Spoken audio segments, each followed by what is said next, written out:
Distribuição Europa Filmes do Brasil.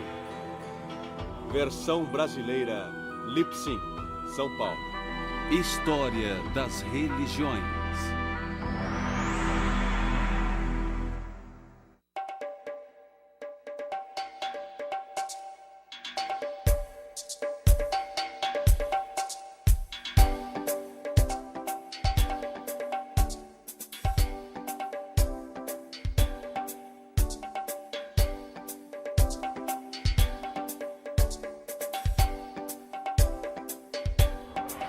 Religiões africanas e afro-americanas. A África atual inclui mais de 40 estados-nação, muitos deles com uma grande variedade de culturas e religiões. Estudiosos já estimaram que mais de 1000 línguas são faladas neste grande continente. Muito da variedade da África deve-se à sua longa história e à sua geografia bastante diversa.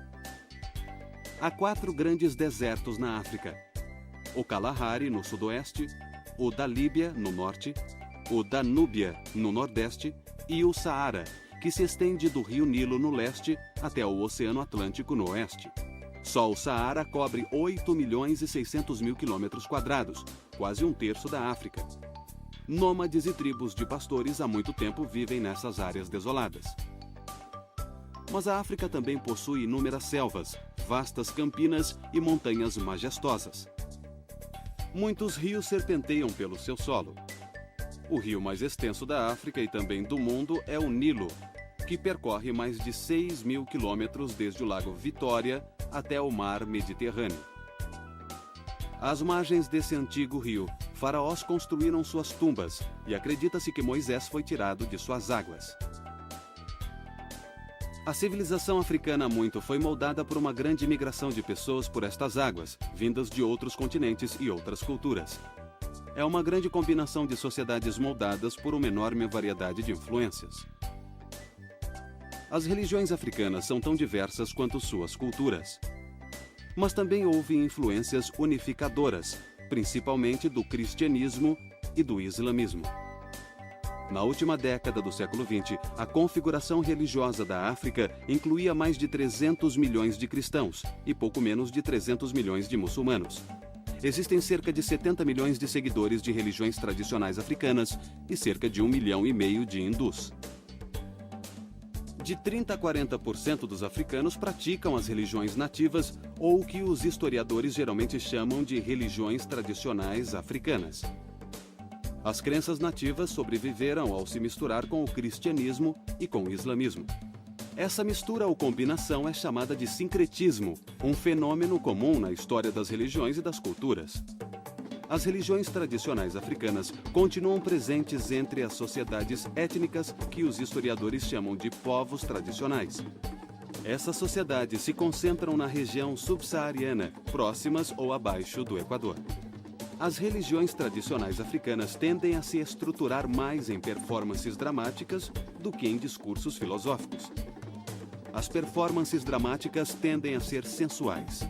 Visão, audição, olfato, paladar e tato, todos empenhados em unir o mundo espiritual dos deuses e espíritos ancestrais ao mundo social dos devotos tradicionais. Máscaras e roupas especiais, ervas e comida, danças e sacrifícios, gritos, cantos e discursos emocionados. Tudo isso é empregado nas religiões tradicionais africanas. O conceito geral mais amplo das religiões africanas nativas envolve uma gama de conceitos e preceitos. O continente africano é tão diversificado que tentar identificar uma religião africana em particular é bastante difícil de fazer, a menos que falemos a respeito de Olodumare, que é o Deus Supremo ou Ser Supremo para a maioria dos africanos. Entretanto, esse termo pode ser usado em diferentes aspectos ou línguas que podem ser diferentes do Olodumare do povo Yoruba. Há muitas sub-religiões dentro das principais religiões africanas. Uma coisa importante, na África a religião não é só no domingo de manhã, é uma coisa diária e cada grupo em particular pode ter sua divindade de preferência e ela terá relação com seus ancestrais. Através de performances dramáticas em festejos e cultos, espíritos e deuses baixam nos devotos e são incorporados. Pela incorporação, os espíritos advertem e orientam os devotos tanto em questões espirituais quanto em questões financeiras. Mas às vezes eles também podem causar o mal. As religiões tradicionais africanas também tendem a ser mais orais que literárias, transmitindo crenças e ensinamentos através de inúmeras artes verbais e não tanto por escrituras. Mitos e folclore, enigmas e provérbios e, às vezes, canções e poesias são utilizados. Alguns teólogos africanos cristãos creem ser possível uma nova era de independência religiosa na África terceiro-mundista. Alguns veem o fenômeno das igrejas nativas como um sinal dessa nova era, ou a nova chegada do Espírito Santo. Há cerca de 25 ou 30 anos, a África começou a se remodelar e a se voltar para seus próprios meios e métodos nativos de adoração. Lembro que muitos já me disseram que quando o missionário vem, eles pegam o piano e começam a cantar aquelas velhas canções que são ensinadas e tudo mais. Mas quando o missionário dá as costas, eles pegam o tom-tom, que é como eles chamam o tambor, e voltam a praticar os seus cultos nativos. Nós vemos que a África hoje está realmente conseguindo praticar a sua religião. Ou a sua espiritualidade da forma que ela quer e não controlada pelos colonizadores. Os movimentos separatistas da África prosperaram ao converter seguidores de religiões tradicionais para o cristianismo ou para o islamismo. Mas o reflorescimento recente das religiões tradicionais é diferente. Ele visa redescobrir ou reafirmar as práticas tradicionais africanas após séculos de dominação cristã e muçulmana. Algumas religiões tradicionais africanas no passado tomaram a forma de sociedades secretas.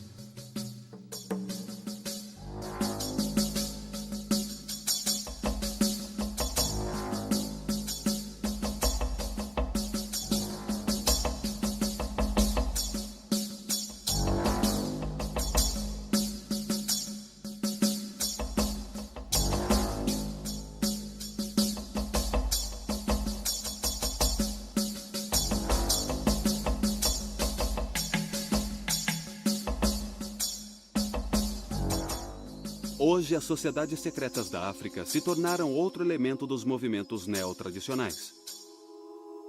Alguns teólogos africanos sugerem que as religiões tradicionais revitalizadas podem até ficar unificadas com o cristianismo e o islamismo africanos. Alguns até especulam que tais forças unificadas podem um dia unir a África como uma só nação. Hoje é comum dizer que os mitos constroem o mundo. Sobretudo para os tradicionalistas africanos, os mitos são histórias excepcionais, exemplares, cheias de significado sagrado e moral. Alguns mitos africanos referem-se ao comportamento moral, explicando por que certas práticas devem ser feitas de um modo e não de outro. Mas outros mitos expressam valores e atitudes morais em relação à realidade da África tradicional. Mitos e folclore, juntamente com outras artes orais, como enigmas e provérbios, têm assim uma função social ao dar à vida diária um significado transcendental.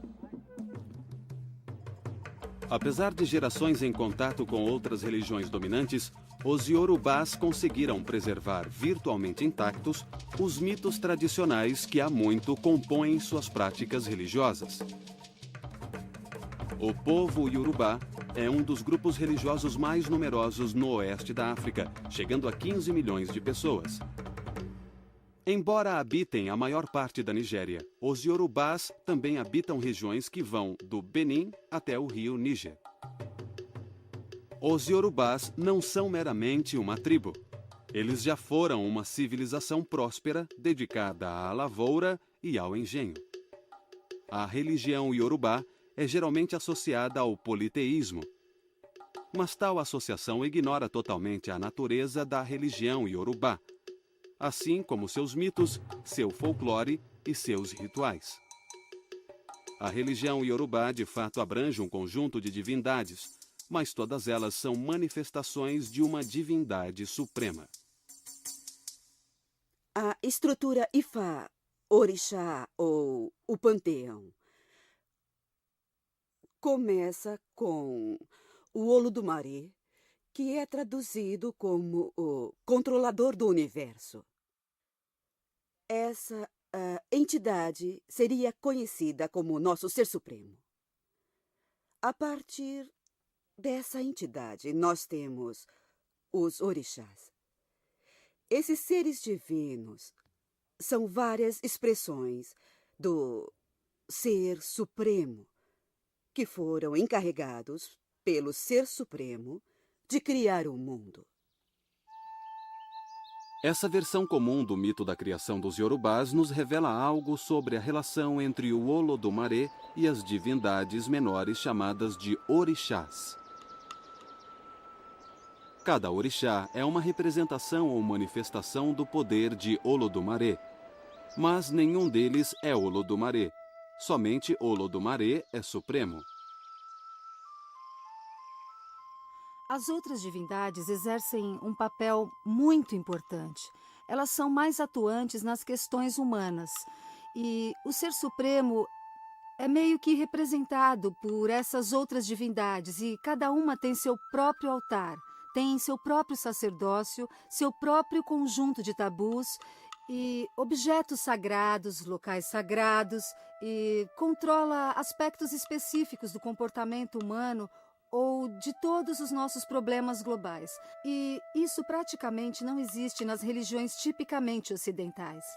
O Olodumare, de fato, remonta aos primórdios da mitologia iorubana, mas seu poder e sua presença é manifestada e transmitida em mitos que personificam a natureza e os processos naturais.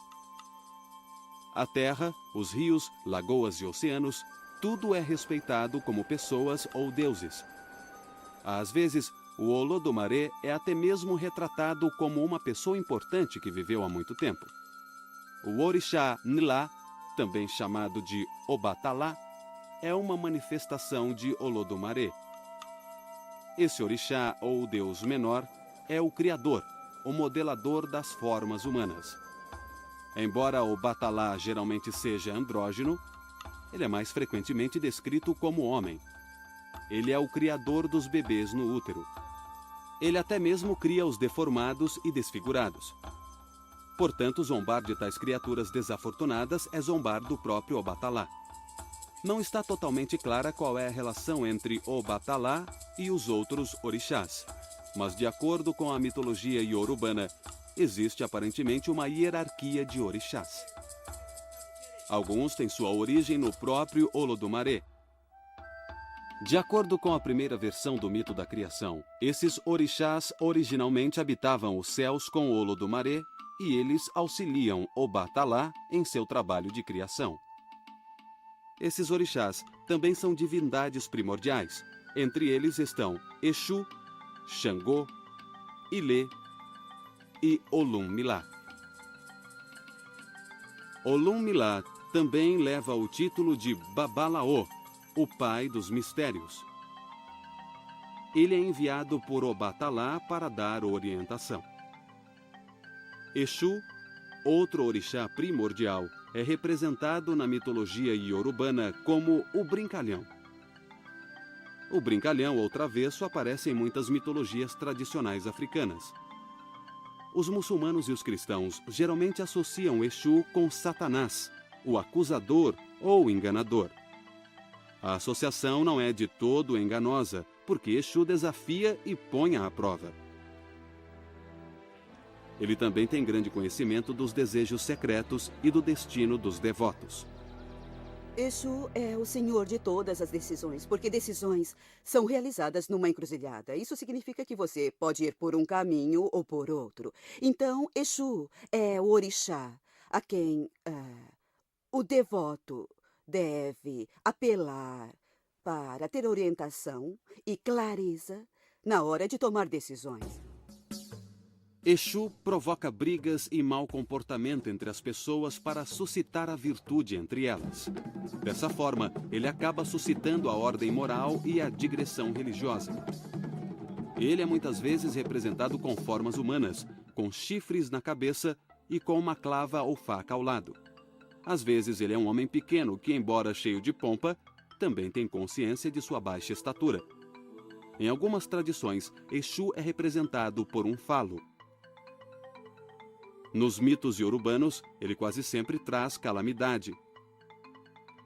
E num dos mitos, ele até mesmo invoca a calamidade entre os demais orixás primordiais. Xangô, como Obatalá e Exu, é uma divindade primordial. Por fim, Ilê, ou Mãe Terra, é outro dos orixás primordiais.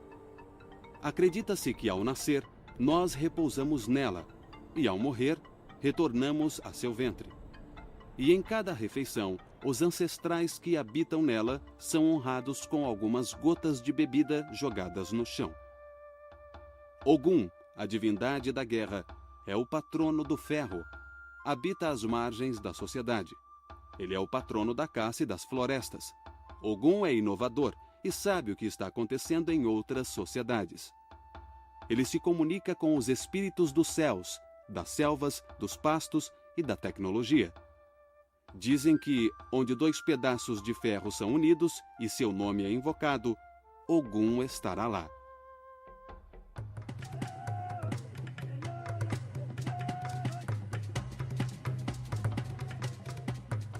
Entre os Shonan do Zimbábue, os ancestrais são os intercessores entre o Deus Supremo e a comunidade dos vivos.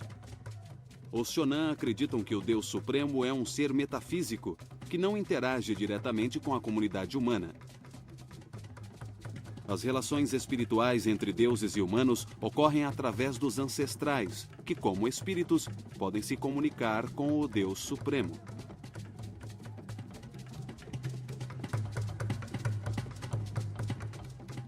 Mas os ancestrais Shonan também são espíritos humanos que se mantêm ligados à sociedade terrena. Independentemente de como os humanos são vistos entre esses povos tradicionais, eles estão quase sempre ligados ao mundo divino, ou por seus espíritos, ou pelo destino.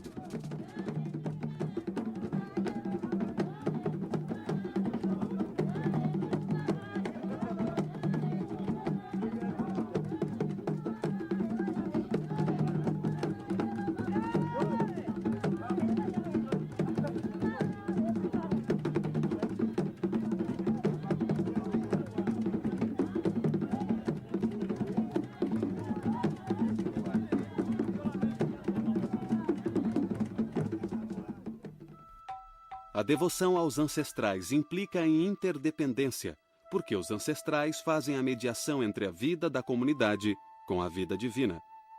Os ancestrais participam ativamente tanto no domínio dos mortos quanto no dos vivos. Os Yogi, que é o plural de Yog, não são presenças sempre amigáveis ou más em certos santuários. Tais espíritos e forças também se envolvem nos conflitos da sociedade com outros Yogi.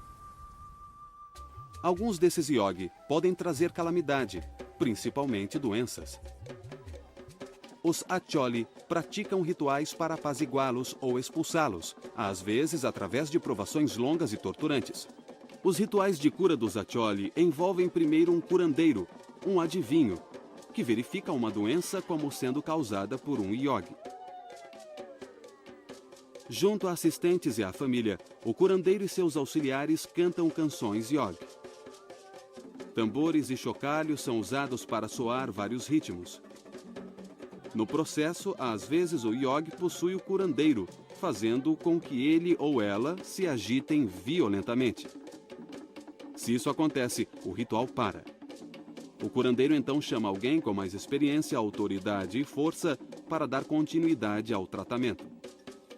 Os remédios tradicionais africanos são feitos de cascas e seivas de árvore e extratos de raízes e outras ervas. E conforme observado nos rituais de cura dos Acholi, tratamentos farmacêuticos e adivinhações ajudam a restaurar a vitalidade daqueles cuja doença é tida essencialmente como um mal do espírito. Os Yorubás, assim como outros grupos religiosos tradicionais, consideram os seres humanos como um composto. O espírito retorna para Olodumare, a divindade suprema, enquanto o corpo retorna para Ilê, a Mãe Terra. Após a morte de alguém e em determinadas ocasiões, os africanos tradicionais festejam num ritual de dança chamado Egungun. A celebração do Egungun é exclusiva em sua performance. Mulheres e crianças são proibidas de se aproximar do espírito, já que seria o mesmo que se aproximar dos mortos. Mas o Geledê é a mais democrática das festas e cerimônias iorubanas. O Geledê honra principalmente os ancestrais femininos, e mulheres e crianças são essenciais para a sua força. Duas revoluções afetaram direta e profundamente a cultura e a religião na África. A primeira revolução foi um avanço tecnológico que possibilitou o tráfico de escravos na bacia do Atlântico. A segunda revolução foi um desenvolvimento econômico que tornou o tráfico de escravos altamente lucrativo.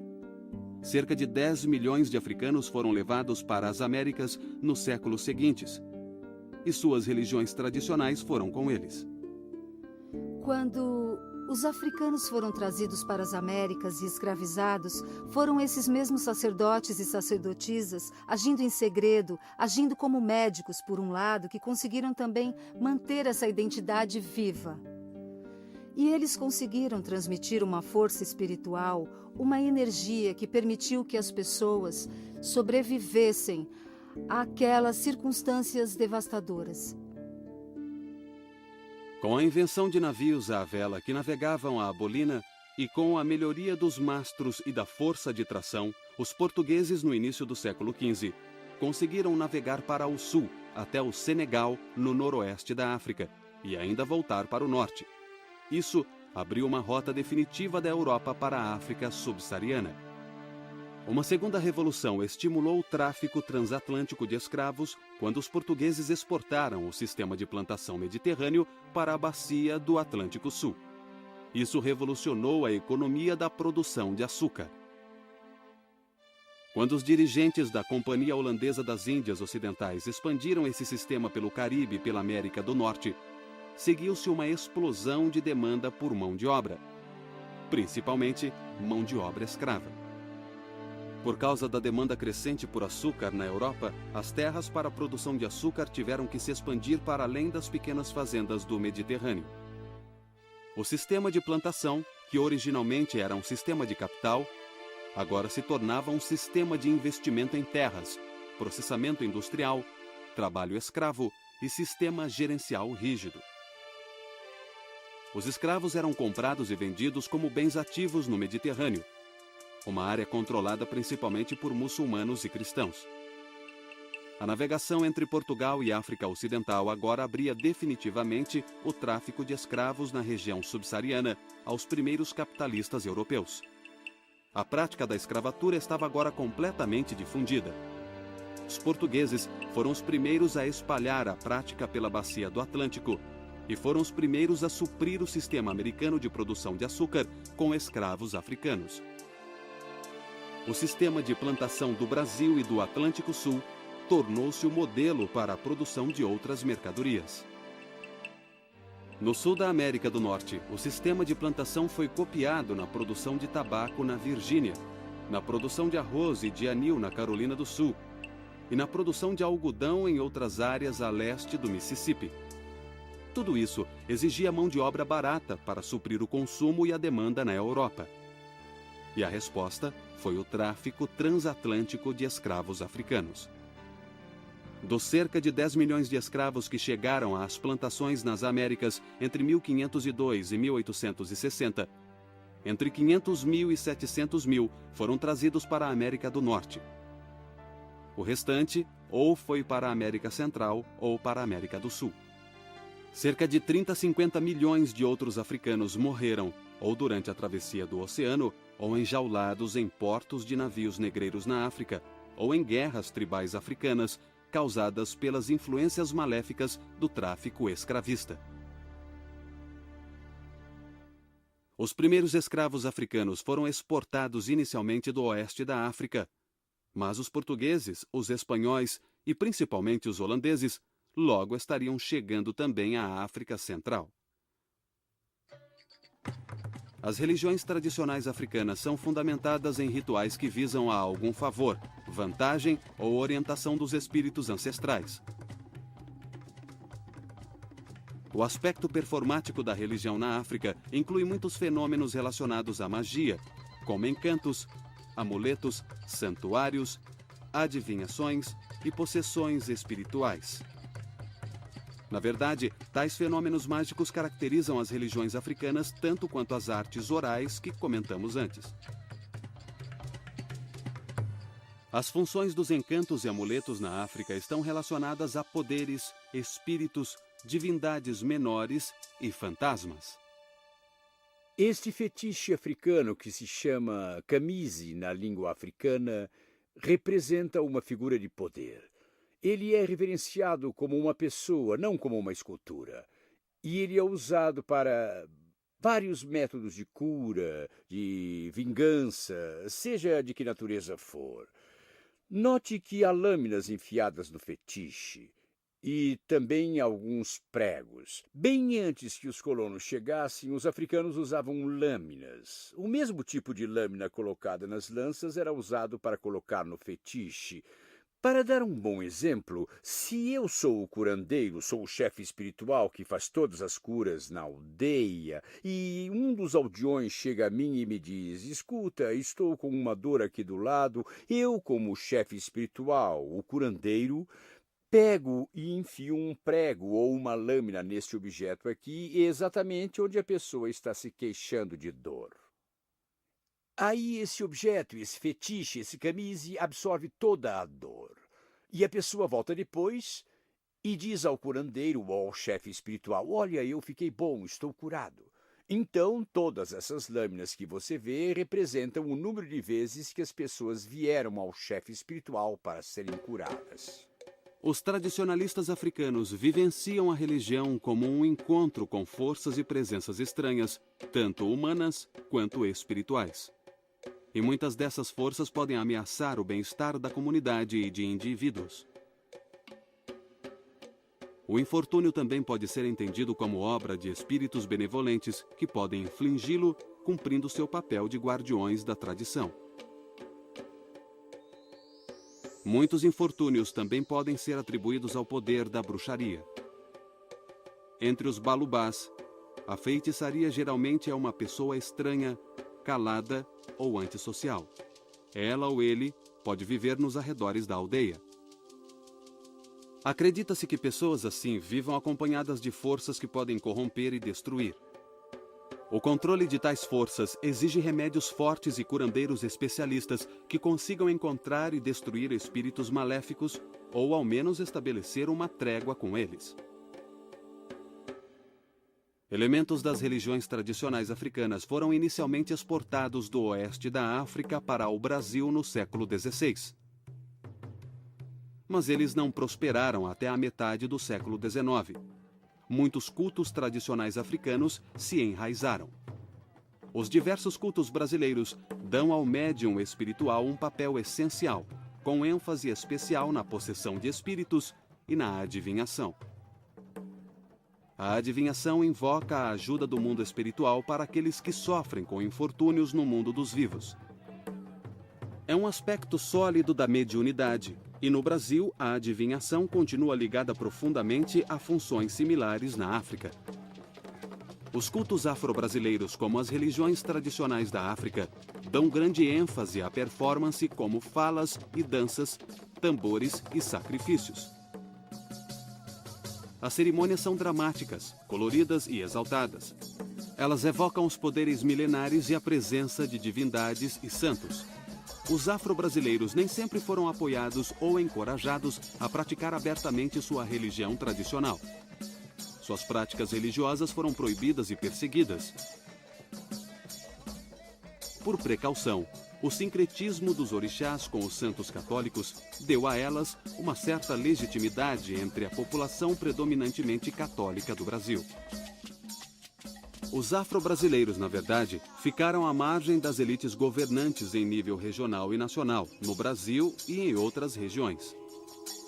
Os vários cultos afro-brasileiros muitas vezes suscitaram debates sobre a autenticidade, geralmente levantando a questão de se um culto pode mesmo associar suas práticas às tradições africanas originais.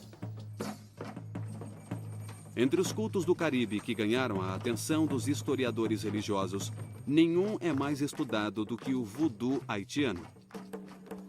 E precisamente por isso, o voodoo é bastante mal interpretado.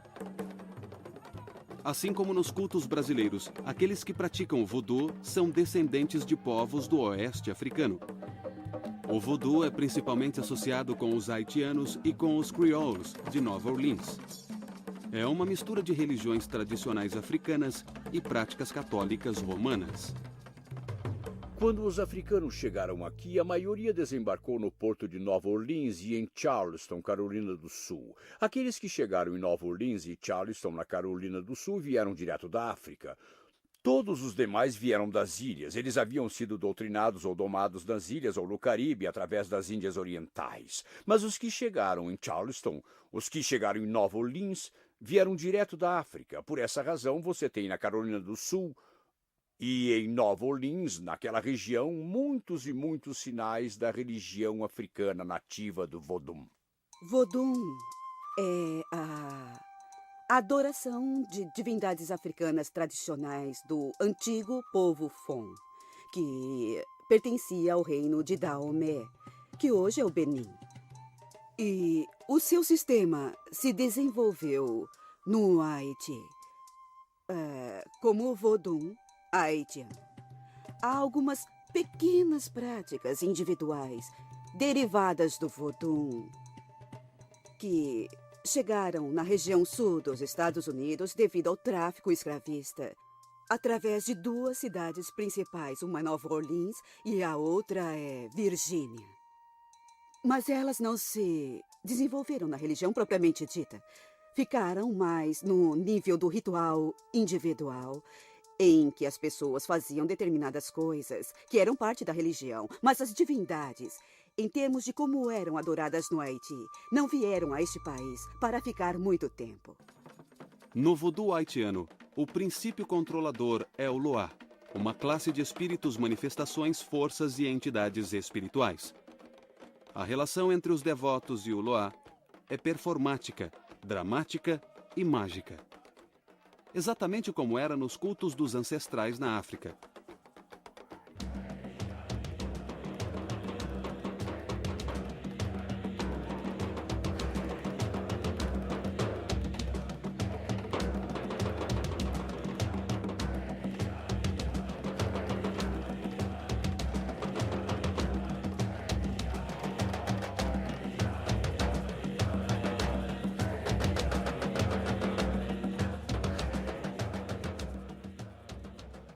A prática do voodoo começou a diminuir quando o Haiti chegou ao fim do século XX. Uma das causas do declínio do voodoo é o fim das grandes famílias rurais. Outra causa é a fragmentação de grandes cultos em cultos menores, dirigidos por sacerdotes mal treinados. Uma outra causa é a pobreza, que fez com que muitos devotos do voodoo procurassem a vida urbana. Nas cidades, esses devotos esquecem suas preocupações agrárias tradicionais e sua ligação com os espíritos ancestrais. No entanto, o culto do voodoo ainda é uma crença vigorosa na bacia do Caribe e em partes da América do Norte. Entre as menos conhecidas das religiões afro-caribenhas está a santeria, uma religião tradicional praticada principalmente em Cuba e em Porto Rico. A santeria, que significa adoração aos santos, preserva elementos distintos da religião iorubá no Novo Mundo. De fato, sua divindade central é o Olodumare, o deus dos iorubás. Os orixás, ou os deuses menores da tradição iorubana, são venerados como anjos da guarda pelos devotos da santeria. Várias versões da religião iorubá eram praticadas entre os povos hispânicos e daí evoluíram para uma prática chamada santeria. A religião iorubá acabou se misturando com o catolicismo francês. Algumas divindades dos iorubás foram transformadas em santos naquela época. Portanto, havia uma certa correspondência e eles conseguiram transformar todos aqueles conceitos religiosos em algo bem mais aceitável. Então a santeria e Yorubá estão muito ligados. A escritora Mihene Gonzalez Whipler observa que cada devoto da santeria usa a adivinhação para determinar qual orixá foi designado como seu ou sua divindade protetora. Os adeptos da santeria acreditam em possessão espiritual. Os santeiros são possuídos ou servem de cavalo para os orixás ou santos. Em tais possessões, o santeiro torna-se o médium pelo qual um orixá ou santo falará cara a cara com os devotos. Tudo isso envolve um complicado e longo sistema de iniciação para cada devoto da santeria. O amor é uma virtude de Lodumaré que nós aqui na Terra tentamos alcançar. Para adquirir e manter o verdadeiro espírito do amor, devemos nos sacrificar e alimentar o espírito diariamente. Isto representa a bondade de Iejiabe. Purificação, bom caráter e longa vida. Vocês dois podem beber, por favor. Muito bem, para sua noiva.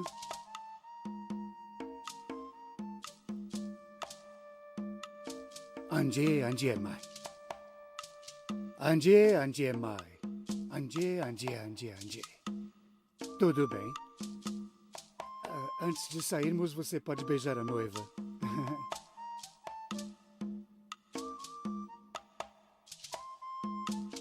Mas esse foi um beijo muito bonito mesmo. Então vamos lá, tudo bem? Anje, Anje, Anje, Anje, Anje Mai. Os senhores de escravos espanhóis em Cuba associavam a santeria à adoração do diabo e os devotos acabaram sendo perseguidos. Por isso, sua prática durante muito tempo foi feita em segredo. Como o voodoo, a santeria ainda está envolta em segredo. E assim como no voodoo, pessoas de fora consideram a santeria exótica e diabólica. A santeria é vista com suspeita principalmente porque os sacrifícios são parte essencial dos rituais. E até o sacrifício com sangue pode ser praticado quando envolve uma importante questão espiritual. Os cultos neotradicionais africanos não são tão comuns nos Estados Unidos quanto são na bacia do Atlântico Sul. O estudo das religiões afro-americanas nos Estados Unidos tendem a enfatizar a ascendência cultural do protestantismo afro-americano em oposição ao catolicismo afro-americano, ao islamismo afro-americano e aos cultos neotradicionais africanos. Essa ênfase no protestantismo afro-americano é fundamentalmente baseada no contato histórico entre escravos africanos e colonizadores britânicos protestantes. Em outras palavras, foi o protestantismo americano que legitimou a instituição da escravatura nos Estados Unidos. E foi ao protestantismo que os primeiros escravos foram expostos. Sociólogos como C. Eric Lincoln e Lawrence Mamiya descrevem o cristianismo afro-americano nos Estados Unidos com o termo Igreja Negra. Sociologicamente, as igrejas negras são aquelas constituídas por qualquer cristão negro se ele ou ela for membro de uma congregação negra. As igrejas negras, assim definidas, são as 7 maiores congregações independentes, controladas exclusivamente por negros e juntas agrupavam 80% dos devotos religiosos negros no final do século XX. Certamente, uma coisa que precisamos dizer que foi transmitida das religiões tradicionais africanas está presente em toda a cultura e nas religiões afro-americanas é a música. A música, a cantoria, o evangelho, a música gospel, os spirituals, porque todo esse conjunto dessas performances religiosas, creio eu, está muito ligado à expressividade africana. A forma como todos na congregação se envolvem e as pessoas pulam, gritam, dançam, se emocionam e o ritmo da liturgia vai se elevando, atingindo o ponto máximo e depois retornando. Ali, com certeza, existe um padrão, um formato que permite, encoraja todos a participarem e a se envolverem também nesse processo.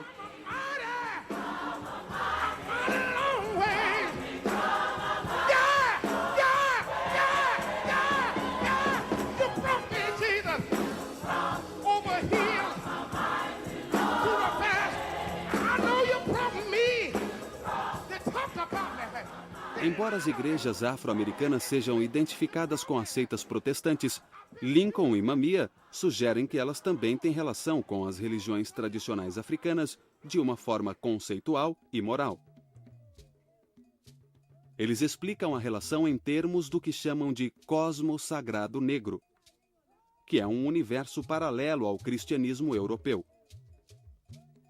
A ideia do cosmos sagrado negro é, em parte, uma resposta a outros sociólogos que afirmam que as igrejas afro-americanas são apenas uma tentativa débil de imitar a cultura branca. Esses outros sociólogos dizem que as igrejas afro-americanas não exibem nenhum elemento excepcional que as diferencie do cristianismo e da cultura europeia. Mas para sociólogos como Lincoln e Mamiya, as igrejas afro-americanas são alternativas morais e religiosas para as grandes igrejas norte-americanas. Nós não viveremos em pecado porque somos filhos de Deus.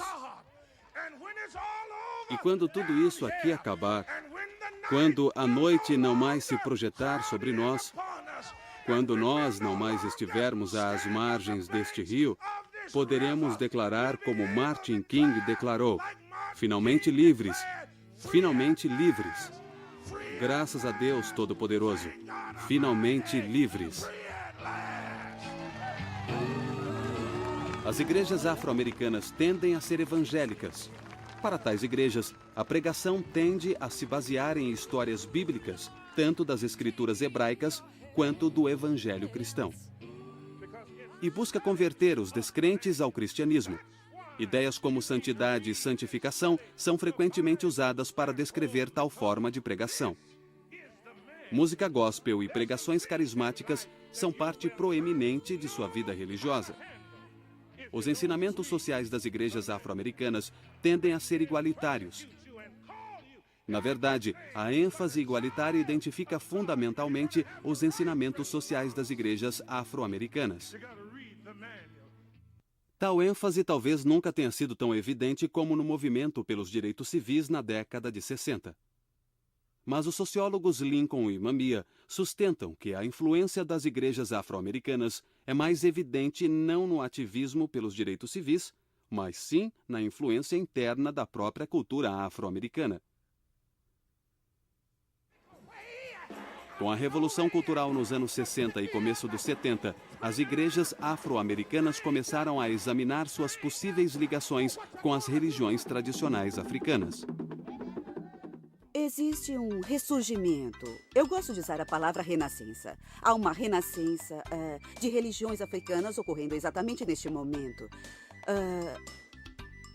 Ela, na minha opinião, atingiu o seu segundo estágio. O primeiro estágio da expressão da religião foi a forma como a religião precisou ser praticada durante os anos de escravidão. Por causa do modo como a escravidão funcionava na época em vários lugares, as religiões tiveram que se esconder. Elas não podiam ser praticadas publicamente. Elas, se fossem praticadas publicamente, tinham que ser sob um disfarce ou com uma máscara, fingindo fazer alguma coisa que não estavam fazendo ou fingindo ser uma coisa que não eram. Nos últimos, eu diria, 50 anos, desde a década de 1950, a religião começou a passar por um outro processo de nascimento. E esse processo de nascimento, baseado no que eu observei, levará a religião a um outro estágio do seu ciclo de expressão, que é se tornar pública. Os aspectos dramáticos e orais da cultura tradicional africana são vistos com mais força nas instituições leigas afro-americanas, como na arte, na música, no teatro, na literatura, no cinema e organizações políticas radicais. Elementos distintos das religiões tradicionais africanas aparecem entre os católicos afro-americanos e entre os devotos de cultos neotradicionais afro-caribenhos e cultos religiosos afro-brasileiros. Mas os números em tais grupos são pequenos, e eles estão fora do eixo principal das práticas religiosas afro-americanas. As religiões tradicionais africanas fornecem informações valiosas para a nossa compreensão das civilizações humanas. Elas são a memória viva das origens tribais e ancestrais de muitas das chamadas grandes religiões. A história das religiões africanas e afro-americanas é uma história de sincretismo e conversão. O fato de que as crenças religiosas africanas tenham sobrevivido sugere que tais crenças continuam a ser fontes vitais de sentido religioso e moral, tanto na África pós-colonial quanto nas Américas. As religiões tradicionais africanas conseguem transmitir a experiência religiosa numa variedade de artes orais e performances dramáticas, seja nos movimentos da Igreja Nativa na África ou nos movimentos neotradicionais, como o Voodoo do Haiti e a Santeria de Cuba.